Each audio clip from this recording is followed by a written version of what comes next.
de esta clase 3. Bueno, esta unidad,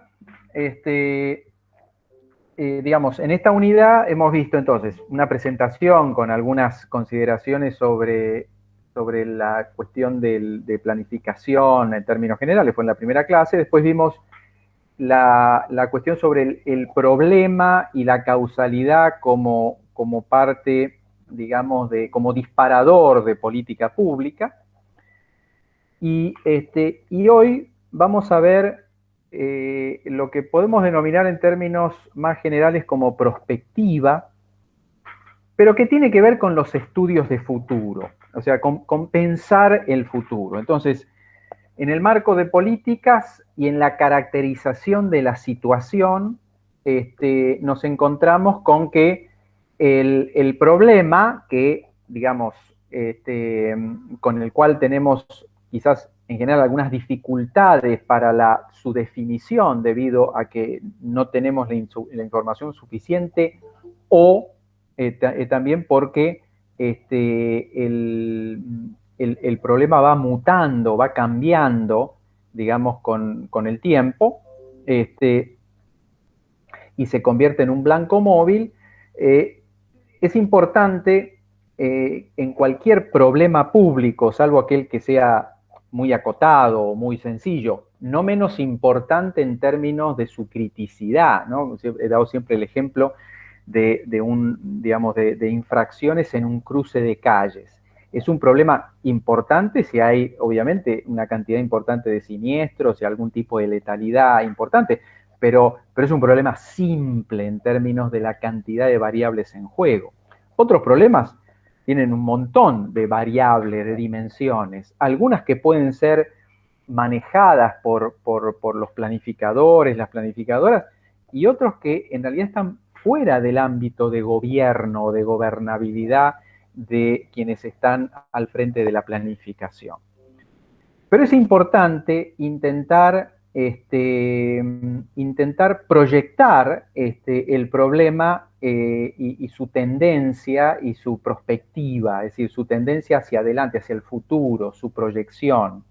Es importante porque en la medida en que el problema es un blanco móvil y se está moviendo, es, digamos, útil y puede ser importante a la hora de perfeccionar nuestra intervención, prever los posibles movimientos que puede tener el problema a la luz de la intervención de distintos tipos de variables o de dimensiones. Por eso es tan importante pensar el futuro, la proyección de ese problema. No estamos hablando todavía de una intervención, estamos hablando de cómo se está comportando y cómo se podría comportar el problema en el futuro a partir de distintas influencias o intervenciones de distintas dimensiones o variables. Entonces, es importante estimar tendencias, abordar un problema también implica hacerlo desde el punto de vista de su trayectoria. La trayectoria no es unívoca, ¿no? Hay muchos factores, y por otro lado no tenemos una bola de cristal, no se trata de predecir,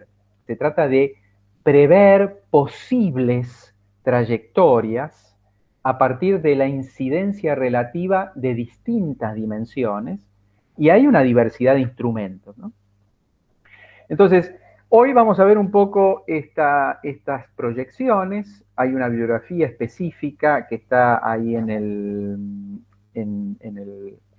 el aula, que tiene que ver con el trabajo de Jorge Weinstein, que es un trabajo que publicó el Ministerio de Ciencia y Tecnología, que es una especie de reseña, una visión panorámica sobre los estudios de prospectiva, y yo he indicado algunas páginas para leer. Y después un trabajo más sencillo sobre una de las técnicas utilizadas comúnmente, muchos la pueden conocer, que es el FODA, ¿no? En los estudios de fortalezas, oportunidades, debilidades y amenazas. Entonces, esos dos textos un poco sirven de soporte a esta tercera y última clase de la unidad 1. Bueno, como siempre vamos a hacer dos momentos de la presentación con dos grabaciones y un corte en el medio, y bueno, y vamos a ir y voy a tratar de mostrar también algunos ejemplos a la medida que avancemos. Prospectiva, bueno, hay distintas definiciones. Una definición, hay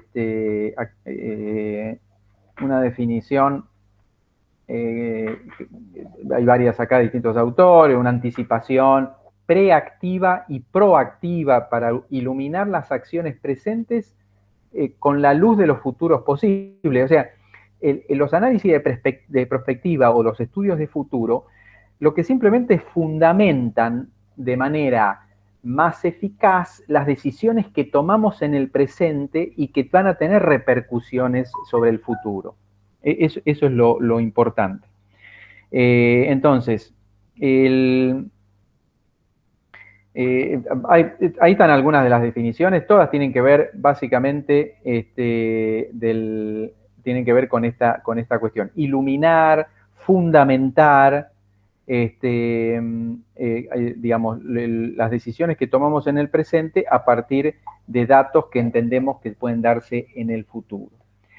Entonces, parte de esto son los aspectos conceptuales que ustedes pueden ver en el trabajo de Weinstein. Desde luego, la prospectiva tiene una visión de largo plazo, una cobertura holística, o sea, que trata de contemplar distintas dimensiones, ¿no? Para darle un ejemplo, si pienso cómo va a evolucionar, incluso dejemos de lado esta irrupción tan categórica, tan dramática como ha sido la emergencia del virus y lo que es, digamos, la pandemia y su resultado en términos de relaciones sociales. Dejemos eso de lado, pensemos en un momento, digamos, de mayor normalidad, como el que teníamos antes. Lo que puede impactar sobre el futuro es tan diverso y hay tantas distintas dimensiones que hay que tratar de captar una visión integral de esos distintos factores, y eso no es sencillo. Y por otro lado, como no hay una técnica que prediga el futuro a partir de tantas distintas dimensiones actuantes, la prospectiva depende mucho de los acuerdos entre especialistas y los consensos a partir de la consideración de distintas variables y la confección de distintos escenarios como una de las técnicas que se utilizan. Y en la construcción de esos escenarios lo que hay son acuerdos y consensos entre distintos grupos de especialistas sobre que ese escenario es un posible escenario, entre otros, ¿no? Hay, en el análisis prospectivo no difiere en parte de su integración con el sistema general de planificación. Hay una descripción del sistema, sus principales variables, sus principales actores, fenómenos complejos, llama Weinstein, en términos de fenómenos que son integrados, que uno tampoco fácilmente puede discernir variables o dimensiones. En muchos casos hay técnicas para simular los comportamientos del sistema, introduciendo distintas variables en distintas disciplinas, en donde se pueden identificar algunas regularidades, sea en el comportamiento, en los desplazamientos.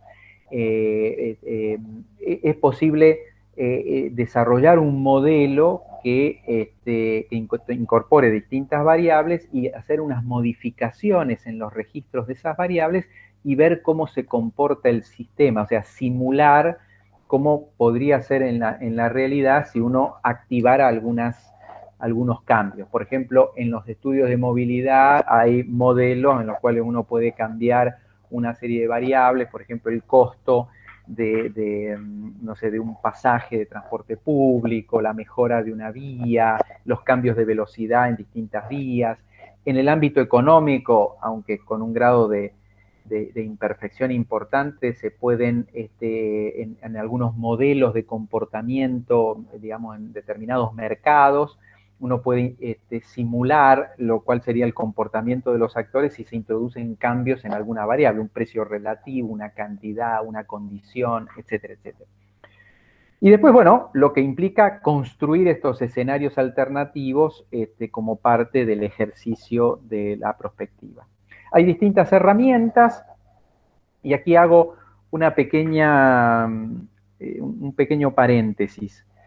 Algunas herramientas que estamos viendo no tienen que ser vistas como, como si fuera lo que se puede decir en inglés un checklist, o sea, una lista de, digamos, de cosas para hacer y que hay que ir una después la otra y ir haciendo el, marcar como realizado, realizado, realizado, sino que las distintas escuelas de técnicas, planificación, planificación estratégica situacional, prospectiva, las escuelas de diseño, de implementación, de capacidades, de evaluación, cuestiones que vamos a ir viendo a lo largo de esta materia, en realidad toman elementos de otras escuelas, de otras corrientes, y los agregan a algunos elementos que aportan de manera unilateral o propia o independiente.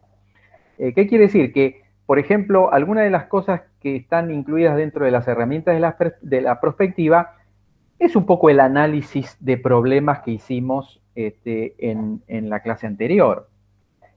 Porque finalmente cuando uno, ahora lo vamos a ir viendo, hagamos el análisis estructural o el análisis morfológico o incluso el análisis de actores, tiene que ver con una descripción de la realidad y algo de esa descripción de la realidad la hicimos a través de la tecnología del árbol de problemas o de la red explicativa, del marco explicativo que hicimos en la clase anterior. Ahora, esas distintas disciplinas y sus distintas técnicas o tecnologías, ¿son compartimentos estancos? No, deben ser integradas. Y no todas tienen que ser necesariamente o son usadas como si fueran este checklist donde tengo, hiciste esto, hiciste esto, como si fuera un, no sé, un sistema, un protocolo de control de si un avión está listo para partir, en donde efectivamente hay que controlar cada uno de los 10 elementos que está dentro de ese checklist. En este caso no, en este caso puede ser que se aplique en una circunstancia una determinada tecnología y después otra, y muchas veces algunas tecnologías forman parte tanto de la escuela de prospectiva como de la escuela de planificación estratégica situacional, porque finalmente son disciplinas que están emparentadas, que lo que establecen son algunos énfasis. Los énfasis de la prospectiva tienen que ver con pensar, digamos, las proyecciones que puede tener un determinado acontecimiento, un fenómeno, un problema, para analizar las posibles trayectorias, para en función de eso extraer elementos de juicio para tomar decisiones ahora que mejoren nuestra posición ahora y en el futuro. Ahí están sus, digamos, sus agregados más específicos, pero se nutren de herramientas de otras escuelas o de otros corrientes o de otras títulos, o sea, o digamos, eso, capítulos, digamos, de lo que es un sistema integral de planificación, gestión y evaluación de políticas y programas públicos. Entonces, esto es una lista de herramientas, por ejemplo, el análisis, yo voy a hacer énfasis en un par de herramientas. El análisis estructural es esto, tiene que ver un poco con lo que vimos en el análisis del árbol de problemas de red explicativa, es decir, identificar variables a partir de una situación problema, variables internas, variables indirectas, a veces contextuales, y tratar de hacer lo que se llama la matriz de impactos cruzados, es decir, estas distintas variables, cómo impactan entre sí, para ver cuáles son más activas en términos de su motricidad, de la capacidad de activar otras dimensiones, y cuáles son menos activas, ¿no? que las que son más motrices, ¿no? Entonces, bueno, considerando algunos de los ejemplos que yo había mencionado en la clase anterior y en las definiciones de problemas y todas estas cuestiones, si tomábamos el problema de la baja rentabilidad de pequeñas unidades comerciales ambulantes y a partir de las definiciones de lo que es rentabilidad y de lo que es el sujeto, que es esas pequeñas unidades comerciales ambulantes, hay distintas causas que son, por ejemplo, este listado, causas que tienen que ver con estas dimensiones de carácter estructural, o sea, el bajo acceso al financiamiento, la alta competencia de grandes superficies, la alta competencia de pequeños comercios, el costo de la informalidad, la asociatividad, etcétera, y variables de contexto que van a incidir en la rentabilidad de estas pequeñas unidades y que no dependen de los tomadores de decisiones en esas oficinas públicas que lidian con las pequeñas unidades comerciales ambulantes. Por ejemplo, cuestiones sobre creación de empleo más en general, sobre distribución del ingreso, sobre crecimiento, ¿no? ¿Cuánto de lo que nos va a suceder a nosotros no depende de algunas intervenciones muy sectorializadas, sino de un contexto general de mejora de la economía o de distribución del ingreso, ¿no? O de la actuación de otras agentes gubernamentales, por ejemplo, que tiene que ver con el control de las mafias o el control de la informalidad. Otro ejemplo, cuando hablamos de déficit habitacional, hablamos de dimensiones muy directas que afectan ese déficit habitacional. Recuerden que era uno de los ejemplos de problema construido a partir de manifestaciones distintas de abajo hacia arriba. La disponibilidad de financiamiento, disponibilidad presupuestaria de los hogares, las nuevas tecnologías constructivas, regulatorias, pero también hay dimensiones que van a afectar ese déficit, que son contextuales, indirectas. El mercado inmobiliario, costos de materiales y alquileres, por ejemplo. Si se va constituyendo un mercado segmentado, es decir, puedo tener una oferta importante en un segmento, por ejemplo, en el segmento de altísimos ingresos. Sin embargo, en un segmento de bajos ingresos, por ahí la oferta es bajísima. Y por lo tanto, el mercado de alquileres hace que los precios sean muy altos. Bueno, eso va a impactar enormemente sobre el déficit habitacional. Y pongamos que estoy en una oficina, no sé, en el Instituto de la Vivienda provincial, municipal, mi incidencia sobre los alquileres es muy menor y eso va a afectar. Debería considerarlo en términos más estratégicos. La disponibilidad de tierras es un aspecto que yo no controlo. Sin embargo, para pensar el problema en el futuro y ver qué cosas puedo hacer y qué cosas no dependen de mí, que tendría que auspiciar que otro tomara esa decisión o aprovechar alguna oportunidad que se dé en ese contexto, es importante identificar esas distintas variables. Entonces, el análisis estructural habla fundamentalmente de lo que son variables directas que son más estrechamente vinculadas a la capacidad de gobierno que tenga una oficina que está planificando, y otras dimensiones que son más contextuales, que son más externas, y que debo reconocer, y debo conocer y reconocer, y también desde el punto de vista prospectivo debería hacer jugar, porque finalmente van a incidir de alguna manera sobre el problema digamos, que me interesa, digamos, analizar o que me interesa discutir. Bueno, otra técnica es el análisis de actores. Bueno, no vamos a aportar mucho sobre esto. Efectivamente es identificar los principales actores, sus preferencias, sus recursos, es decir, sus recursos, su capacidad de incidir en la temática, las relaciones entre ellos, posibles alianzas de cooperación o conflicto, digamos, que puede haber entre esos distintos actores. Otra técnica del análisis prospectivo que también es utilizada es lo que se llama el análisis morfológico, que tiende a explorar de manera sistemática futuros posibles o digamos, registros posibles que puede tener las distintas variables en un campo problemático determinado. Entonces,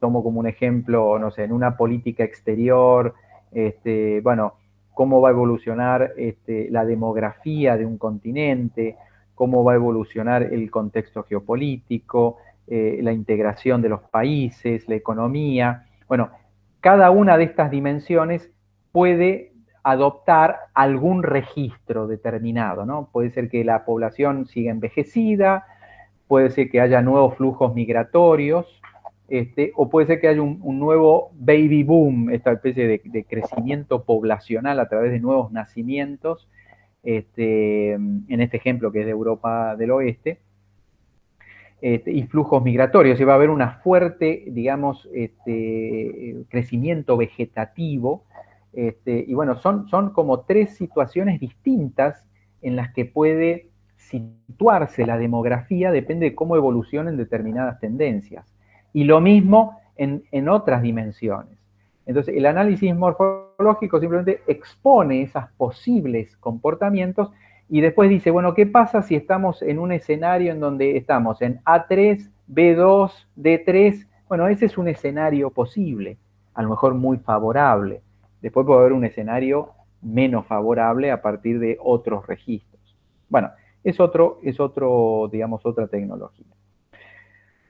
Una de las, digamos, dos técnicas sobre las cuales iba a poner un poco más de énfasis es lo que tiene que ver con los escenarios, ¿no? Y que es una técnica muy utilizada en el campo de la ciencia política, en los estudios políticos, también en el campo de las ciencias económicas, y por lo tanto en el campo de las políticas públicas, ¿no? Como tal, ¿no? En el campo político, escenarios, uno los no sé si están hechos rigurosamente o no, pero por lo menos el término escenarios y algunos de sus principales rasgos aparecen muchos estudios escritos en la televisión, etcétera, que dicen, bueno, ¿cuáles son los posibles escenarios electorales para octubre o para las PASO en agosto? ¿No?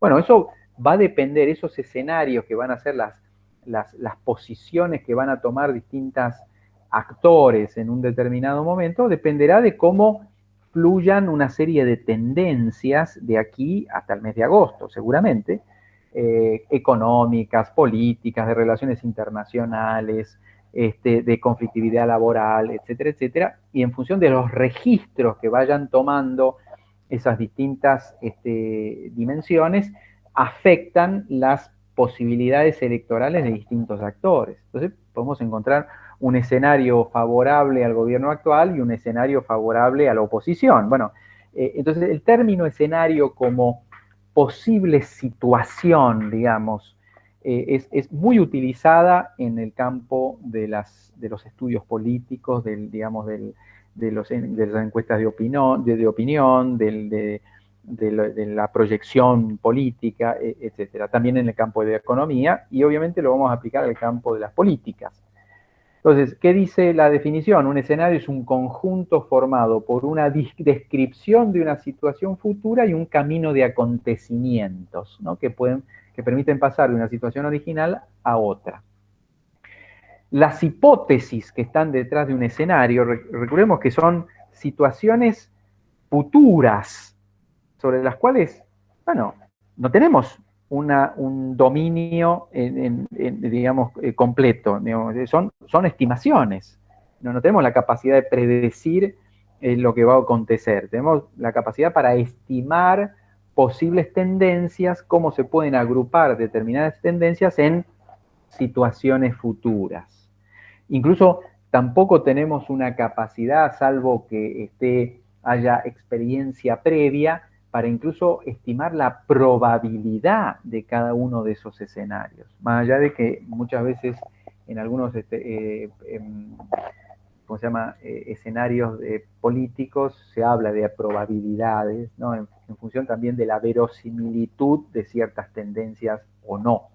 Pero entonces esas hipótesis deben cumplir condiciones, por ejemplo, que sean hipótesis pertinentes, ¿no? Que tengan que ver efectivamente con los hechos de los que estamos hablando, que haya coherencia entre todas las distintas hipótesis, que sean verosímiles, o sea, que sean, de alguna manera, tengan que ver con hechos de la realidad, que sean verosímiles, o sea, que efectivamente puedan ocurrir, que sean relevantes y que sean transparentes. Es muy importante en el campo de la prospectiva, ya que es una disciplina con un enorme grado de incertidumbre, es hacer explícitas las hipótesis de trabajo, para que alguien diga, bueno, es una hipótesis razonable, es una hipótesis verosímil, pertinente al caso concreto, coherente con otras. Por lo tanto, de alguna manera, digamos, pero lo ofrezco. Y si alguien dice, bueno, yo tengo otra hipótesis y ofrezco las razones por las cuales creo que son mejores y pueden definir otros escenarios posibles. Hay dos tipos de escenarios, uno que son los exploratorios, o sea, que parten de tendencias pasadas y presentes y conducen a futuro, son los que, digo, los que creo que pueden suscitarse, y los que uno construye ipso facto, es decir, no, yo quiero estar en este escenario, por lo tanto, me exijo una cantidad a partir de esa definición a priori de donde quiero estar, no donde podría estar, donde quiero estar, bueno, cuáles son efectivamente digamos, los actos que tengo que desarrollar para estar efectivamente en ese lugar. Entonces, bueno, es importante en los escenarios distinguir qué factores, digamos, parecen ser inevitables o predeterminados, ¿no? Digamos, que hay elementos de alguna manera digamos, hay elementos de juicio que nos indican que por cuestiones de carácter físico, digamos, y del mundo físico, del mundo incluso natural, como de tendencias del mundo social, pero que son muy estructurales, es muy difícil que adopten registros distintos. Entonces, por ejemplo, lo que tiene que ver, pongamos, con aspectos vinculados con el calentamiento global, ¿no? Entonces, dadas las tendencias actuales, es muy difícil que en los próximos 5 años la temperatura promedio en la Tierra no aumente en una cantidad de grados estimados de acuerdo a la tendencia que viene siguiendo, en la medida en que no se produjo ningún cambio significativo en las condiciones que generan ese aumento de la temperatura global. Eso tiene aspectos físicos y obviamente aspectos del comportamiento humano, digamos, productivo, tecnológico, etcétera, etcétera. Como tampoco hay registros distintos sobre fenómenos atmosféricos. Si nos llegara a visitar, no sé, un cometa y que genera alguna luminosidad mayor que pueda afectar, no sé, ciclos vitales, no sé, de cualquier cosa vinculada al crecimiento, digamos, agrícola, etcétera, etcétera, es algo que no va a adoptar registros distintos, es inevitable. Otros fenómenos también pueden ser inevitables, por lo menos en un plazo acotado. Por ejemplo, el envejecimiento de la población.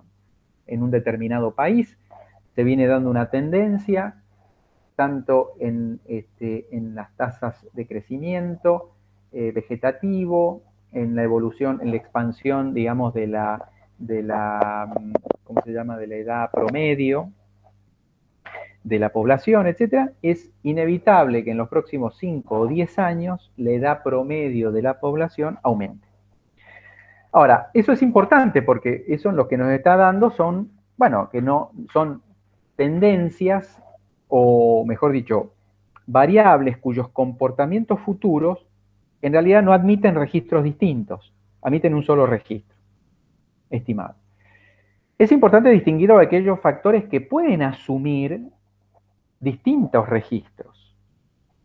Registros que pueden depender de nuestra intervención, por ejemplo, como responsables de un proceso de planificación en un campo determinado, o pueden depender de intervenciones de otros países, otros gobiernos, otras unidades dentro del mismo gobierno, depende de cómo esté el nivel de planificación. Entonces, esto es importante distinguir, por otro lado, si depende de nosotros, depende de otros, pero no es menor anticipar de que es algo que es una dimensión que puede adoptar distintos registros. Por ejemplo, en los próximos años, ¿cuál va a ser la tasa de crecimiento de nuestro país? será el 2% anual acumulado, el 1% anual acumulado, el 0% anual acumulado, el 6% anual. Bueno, puede adoptar distintos registros, es cierto, y dependerá de comportamientos, de una secuencia de comportamientos que pueden ser acumulados y acumulables, muchos de los cuales no van a depender de mí como responsable de planificación en un ámbito determinado. Pensemos en la propensión a utilizar el transporte público por parte de la población. ¿Cómo va a ser esa propensión en el futuro? Puede adoptar distintos registros, ¿no? Podemos volver a los registros anteriores a la pandemia o no, o nunca volveremos a los registros anteriores a la pandemia porque va a quedar un remanente, un residuo, digamos, de efectos de la pandemia, tanto en los comportamientos de la población, en sus predisposiciones, como en cambios estructurales que se produjeron en su entorno laboral, urbano, tecnológico, incluso del sistema de movilidad, que hacen que ya no va a tener ese requerimiento, por más que no tenga miedo de una persona de andar de nuevo, estar de nuevo, subirse de nuevo a un ómnibus o a un subterráneo o cualquier medio de transporte colectivo, cambió su condición estructural. Trabaja desde la casa más horas, o digamos, incorporó las compras digamos, a pedido o, para entrega domiciliaria, o se pavimentó una ciclovía que le permite ir en bicicleta sin ningún tipo de inconveniente, que cambió su contexto de activos y que de alguna manera cambia su predisposición a usar el transporte público. Entonces dependerá de distintos factores y ese sí es una variable que puede adoptar distintos registros. No sé si estoy siendo claro, pero yo en breve voy a cortar para ver si estoy siendo claro. Bueno, hay distintos escenarios en estas proyecciones. Bueno, ahí está el texto, está de Weinstein, se pueden, ahora que viene el fin de semana largo, es un fin de semana fabuloso para estudiar este tipo de cosas. Realmente no veo una actividad más divertida que esta, y van a poder ver ese texto y los textos que están pendientes, que les han quedado pendientes, en parte para ir avanzando en las lecturas antes del primer parcial. Pero bueno, una tendencia, digamos, de proyección de la tendencia actual, lo que se llama el futuro utópico o uno más catastrófico, o el que llama también Weinstein el futurible, o sea, que es el futuro posible, digamos, en ese neologismo. Uno está acostumbrado a pensar, bueno, hay un escenario más pesimista, más optimista, más realista en el medio. Bueno, estamos acostumbrados, aunque sea intuitivamente, a pensar nuestro futuro en términos también de posibles situaciones a partir de cómo evolucionen distintas variables. El amigo Weinstein nos recuerda que no solamente tenemos discrepancias respecto del futuro, sino que contrariamente a lo que se pensaba antes en la planificación e incluso en la prospectiva más clásica, los primeros estudios de prospectiva que creen que los futuros posibles son lo único diverso son los futuros posibles, en realidad también el pasado tiene interpretaciones diversas. No estamos de acuerdo necesariamente en las tendencias del pasado. Recordemos que mirar un problema lleva muchas veces a posiciones distintas y ese problema es el resultado de tendencias que son distintas y que podemos valorarlas de manera distinta. Bueno, pero esto es simplemente un recordatorio de que la situación es un poco más compleja de lo que uno cree en general en términos de esta elaboración y estas estimaciones alrededor de los problemas y su evolución. Voy a aprovechar ahora para dejar de compartir un momento y dejar de grabar también, obviamente. Así, en todo caso, escucho sus